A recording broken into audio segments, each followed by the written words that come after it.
today marks the first day of the Sage Gateshead Residency, so I've been in the studio here by myself, just putting together the first track, which will be a segue into one of the ensemble tracks. So there are 6 musicians here on the residency with me. There are 6 band recordings that we're aiming to do, and between each one of those band recordings we are hoping to have a small duo improvisation with one of the other members.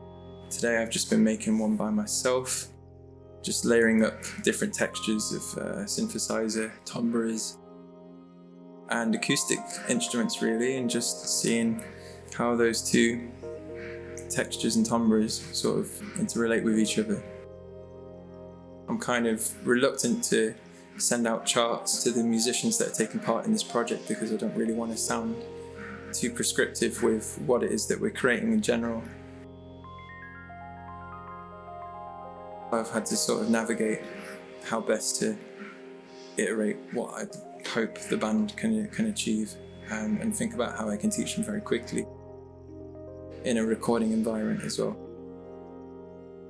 That's what today's been like, and I'm sure there'll be new challenges that sort of pop up every day, what with the schedule being so sort of sporadic and changing every day. But generally speaking, it's going to be about 12 hours of creative content making each day, which is really exciting.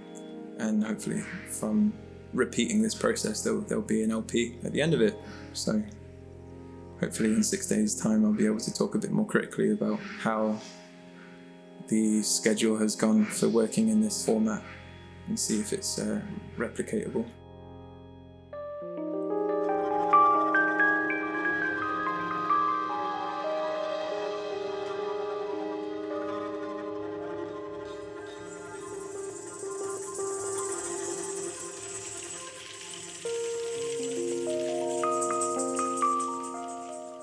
So at the end of the first day, I had our first ensemble recording and arranging session with the musicians that I'm working with in Leeds. Those musicians are NikNak, Nicole Raymond, Chris Duffin, Joel Stedman, Joe Love and Jay Taylor. They're all amazing musicians in their own right, and I'm super privileged to be working with them on this project. Just listening back to what we'd captured as well, what with it being the first day of the residency, there were challenges for myself being an engineer of the session and a producer and also the arranger as well. So part of my head was a sort of very musical head and creative head, and then there's the technician side of my brain, which is thinking about, oh god, do these drums sound trash? Is everything being recorded as cleanly and effectively as possible? Is the layout of the room suitable for capturing the mood and the environment in which we're creating? And overall, I'm really pleased with how these recordings have turned out.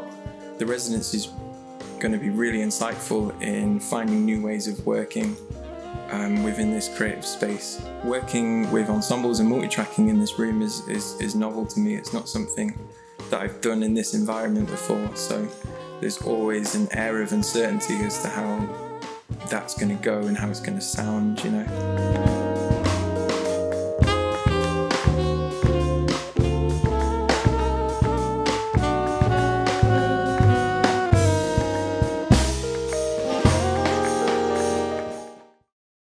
Day 2 had me in at 10 o'clock, just being very productive by myself and being resourceful with the time that I have. First things first for the day, I've been planning to do a series of duets with all of the members of the band, one a day. So yesterday I spent a lot of time preparing for that. I started by preparing some assets to hand to NikNak, our resident DJ for the session, in hopes that we can do a dueling piano performance, myself playing the acoustic piano and Nick playing recordings that I'd captured with some microphones on the same piano, but we're going to bounce those stems and sum them and put them into Serato so she can also play a piano, but albeit very differently as a tactile thing, and see what we can create between those two very similar timbres, but one being a very acoustic, dry sound and the other a very processed and different timbre from the same sound source. So yesterday had me sampling lots of chords, some runs, lots of high timbres and melodies. I also did some bowing of the piano. If people haven't heard what that sounds like, it's really cool. It's kind of like flossing the strings with hair from a cello bow or a violin bow. You get this sort of beautiful sound.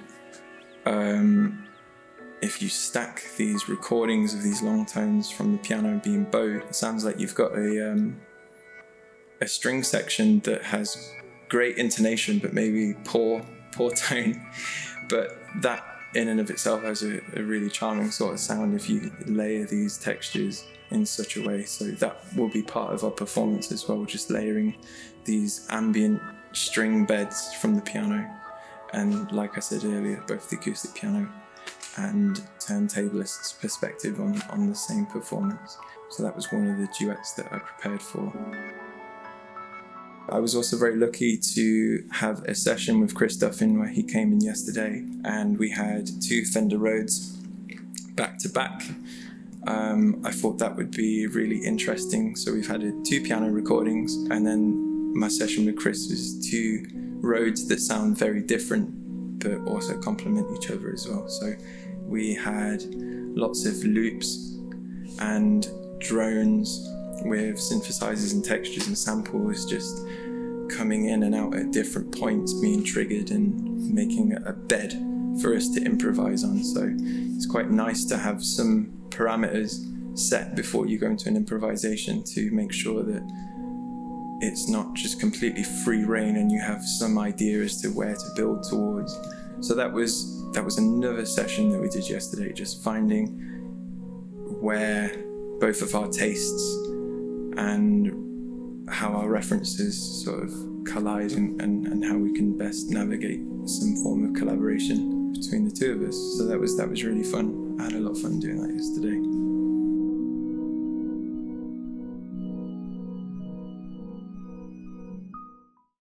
That's it. She's the mother of the earth. She bears forth fruit to fertilize the soil. I agree. That was a real pleasure, just introducing the band to like a very, very simple piece of music that was written during the lockdown at a time where I think I'd been in a flat in Headingley with no garden, not being able to go out for a good couple of months. And the music kind of reflects an escapism almost of me trying to find a way to go somewhere else and travel, maybe very internally. In a time where traveling is completely restricted. And I think the musicians that were in the room yesterday did that piece of music a lot of justice. They'd also obviously experienced very similar feelings during the lockdown, and I guess it was something that we mutually could bond and play on as a shared experience. There was a beautiful contribution that Nick brought to the performance yesterday of some found interviews with black figures from the 60s and the 70s talking about the black experience and black femininity and how that coexists within a white world. So it was really cool to bring something incredibly political to the performance and completely subvert the feeling of the music, and bring just an extra dimension to the performance, which really resonated with everyone else in the band. It was a real instigator for discussion and talking on Nick's part, and an interest from the rest of the band members to hear about Nick's experiences. And that was great. And music is a great resource and tool for getting people to think. Yeah, it just like I said, brings an extra dimension to our music. So I'm very humbled that Nick felt like she could share that experience. in a room full of white men, really. So yeah, that was a real beautiful moment from yesterday.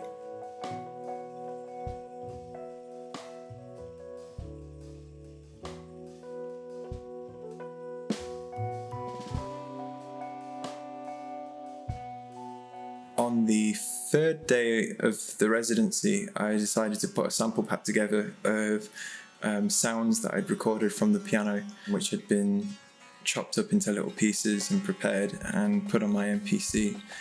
And today we had a jam just to see how the two mediums, one being the drum kit and one being the prepared piano, would sort of interact, and how we could best experiment and see what would come from those sessions.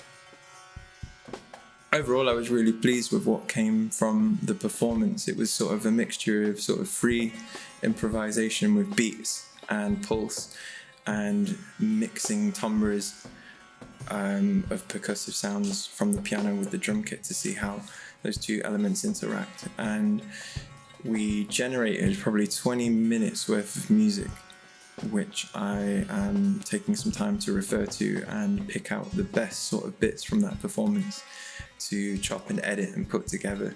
It was really cool. I'd never done any sort of duet with a percussion player in that sort of sense before, especially with a prepared piano and samples that I'd sort of captured from the piano. So this was a really interesting and novel way to approach composition and improvisation. And I think Joe was really happy with it as well. After we had started the initial recording period, we then sat with my laptop and just analysed what parts we liked and what parts we didn't like, and put some markers in on the computer just to make a mental note of where we think the best sort of areas of the performance really were, so we can refer to them at a later time and chop them up. I think a lot of producers would find some use out of those samples. I've already had a couple of people message telling me that they had an interest in what I was working on and that they would love to hear some of the samples that have come from these studio sessions. So that's kind of opened up another avenue of work for me, just creating really strange sample packs for producers that work in a less straightforward manner, a less conventional approach to production, as it were.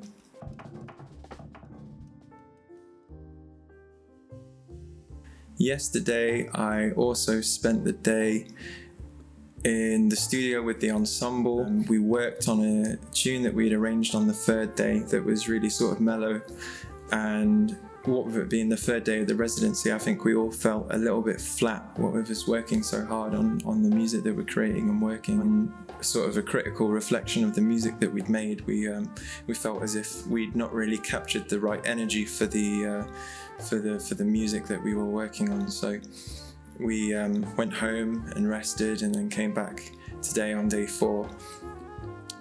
Just spent a little while thinking about the arrangement in which we'd created, what sort of energy we were trying to capture within the performance, and how the arrangement can serve that function within music. So we set the room up, did 2 takes, and I think we immediately captured a much better energy for that piece of music, which I'm really, really happy about. So I guess there's something really interesting about leaving time and space after working on an arrangement and writing before capturing the music. We did this on the first day as well, where at the end of the recording session we thought it was best to come back and get another capture of the music first thing into the session. And I think just because you're fresh and you've had time to sort of compartmentalize and digest what exactly it is that you're working on, overall the product comes out a little better. If there's anything I've learned from this process of just working flat out for a whole week, it's maybe to give music a little bit of space before you come back and try and capture it. Apparently even a day's worth of sleep and thought is enough for an idea to mature just that little bit more, to the point where you feel more comfortable overall with what you've captured, as opposed to rushing to try and capture something that feels half-baked. Yesterday I was very fortunate to have my friends and Joel's friends, Diego and Lucas, come into the studio and bring a collection of West African drums. We thought it might be quite interesting to approach improvisation from a purely rhythmic perspective as opposed to a melodic or a harmonic perspective, and I think there's something to say about putting limitations on your music and working within the confines of a parameter, this parameter being just solely percussion and West African and East African rhythms. So that was really cool. I think I learned a lot from those sessions, sort of cultural styles, which was really cool, and just got to play out and listen and observe other people playing professionally within that environment. It was also really fun to capture these sets of African percussion. They're definitely outside instruments and not inside instruments. It was intensely loud in the recording studio, but with a few well-placed microphones. It was actually really pleasing to listen back to the recordings at a much more tolerable sound pressure level. And they sound great as well. So just having that lack of rhythm and harmony allows you to play out so much more in a completely different way. That was really interesting.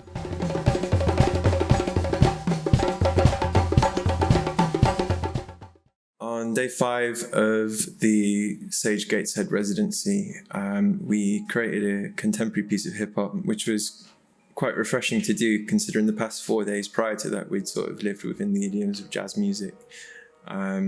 So I thought this was a really interesting opportunity to sort of explore improvisation within beat music, which is something that I'm quite used to doing anyway with other projects such as Duffin and my other session work that I do for hip-hop producers in and around the UK.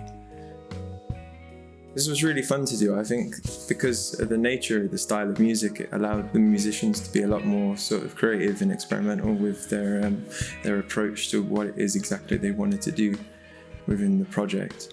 For example, Jay had this idea of using an electric guitar with an octave pedal 2 octaves down to get this really sort of sloppy and quite wiggly bass tone that sounded quite eerie. And then we processed that through a bass guitar amp instead of using a guitar amp, just to hear, the full frequency spectrum of what he was doing. So that was really cool. It was nice that Jay felt comfortable enough to try out the new ideas within the studio and just see where it took him creatively. This was the only track on the record as well that featured the electric guitar from Joel. Joel's a fantastic guitar player, and I'd not really heard him play that much other than maybe some jam sessions around Leeds. For the most of this record, he sort of played flute and soprano sax and bass clarinet, and I think after a bout of RSI a few years ago, he stopped playing guitar as his sort of principal instrument and started picking up other instruments that wouldn't hurt the dexterity of his hands. So I was really excited to hear what he would contribute to this record, considering that he's such an amazing and accomplished musician already with his other instruments that he'd picked up much later on his life. It was also nice to have Nick feature a little more on this track.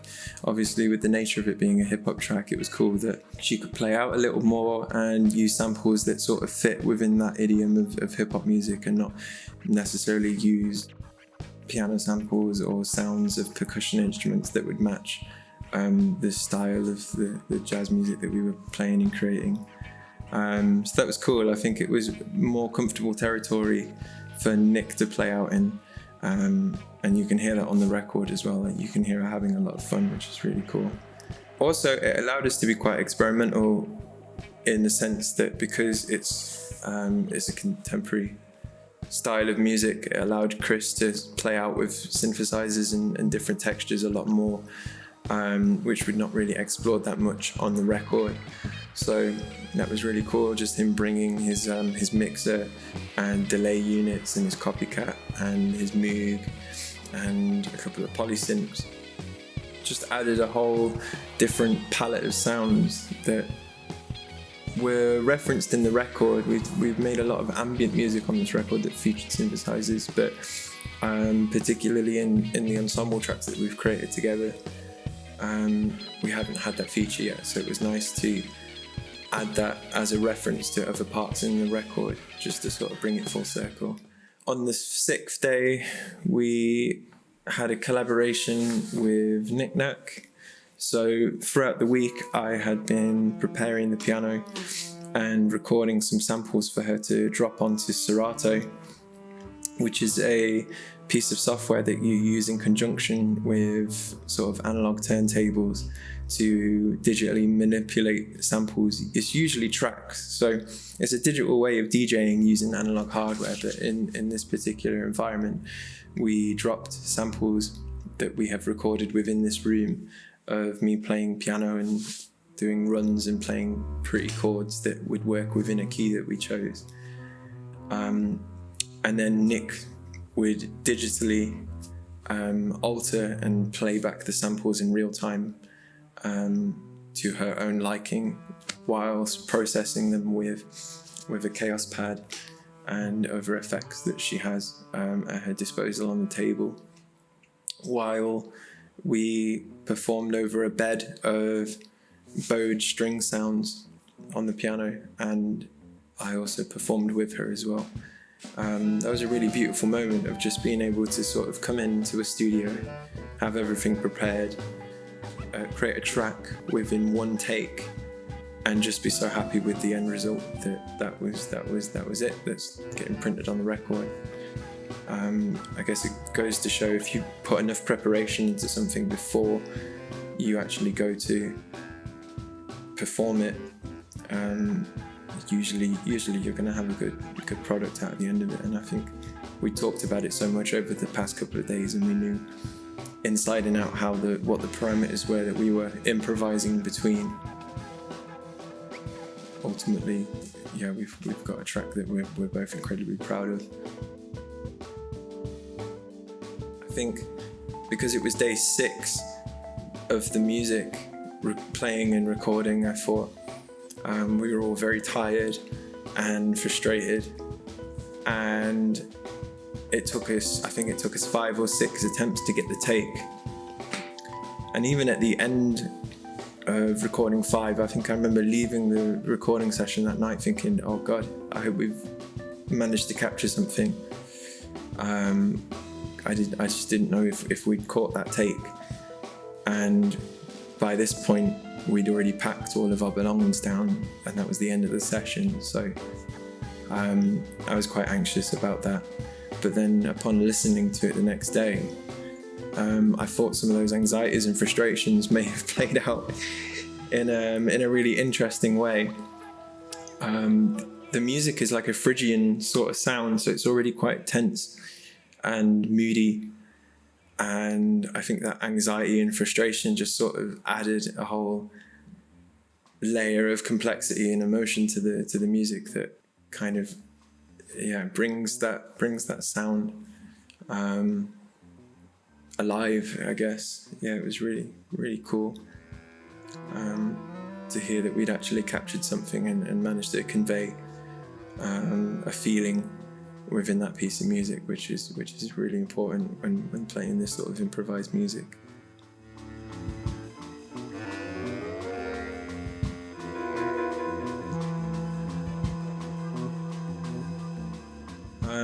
My time spent in this studio and working in collaboration with Sage Gateshead has been a real eye-opening experience for me. For starters, I've never multi-tracked a record in this room where I teach from, and had it not been for COVID, and had it not been for a need to do this project in a physical space that happened to be where I teach from, I would never have realized that this was something that I could achieve and be possible. So now that the fact that I've made this record and have proof that a record can be made in here goes to show that the process can be repeated, and I can help other people, particularly those in the band as well. I've already offered my services out to them. I'm eternally grateful for the fact that they've helped me make this record, so I'll probably try and help them record as much musical material as possible, just to sort of expand on what we've got already. peer mentorship from Sage Gateshead has been fantastic. I've talked to representatives from Sony and Knock magazines and Publisher magazines. I've talked to music publishers. I've talked to people that represent music charities and oversee funding applications, which has been incredibly insightful, just to hear the do's and don'ts and what makes good funding applications and what doesn't. It's definitely knowledge that I will take on board with me and try and apply to this project to further develop this project, really. So that's been invaluable. It's been so great to talk to so many people within an industry, and for them to be so incredibly receptive of what I do and facilitate me asking questions and finding where I sort of fit within the music industry as a broader holistic whole. I think that's been really insightful. It's also been incredibly great to listen to all the other artists that have taken part in the Sage Gateshead residency. What with this not being a part of, what with us not recording this project at Sage Gateshead in Newcastle, the people that facilitated the Summer Artist Programme decided to do an online version this year and deliver that instead. And that's worked extremely effectively. It's been nice to use Microsoft Teams and to be able to chat to the other artists that have contributed to this program, and just to figure out what other people are doing creatively and how, and if there are ways that I relate to that, or to see the differences as well of how they approach their music and their craft has been insightful. And the social element to the Summer Arts Programme has been fantastic as well, just being able to talk to other people around the country that are doing similar things. So yeah, I've had a fantastic time this year engaging in this programme, and would definitely recommend it to anyone in the future to apply for, because yeah, I can only see the benefits that I've gotten from this, which are a record, 5 new amazing friends that I've made over the period of 6 days recording and writing music with, expert advice from industry professionals, and an opportunity to meet musicians outside of the field that I work in directly. Yeah.